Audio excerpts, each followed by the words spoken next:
ilang dahon at mga bulaklak.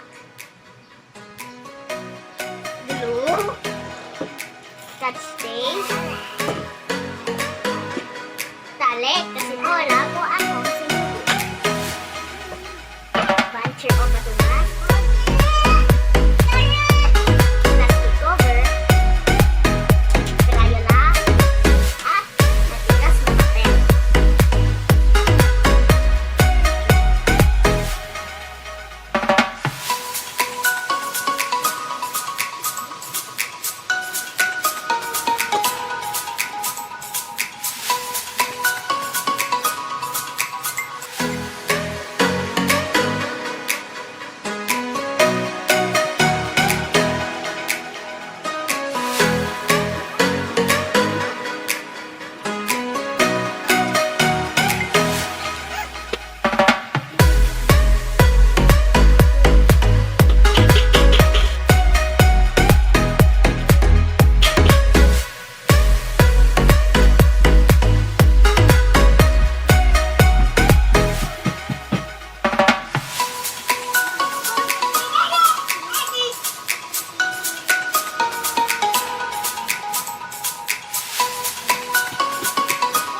Ang mensahe gamit ang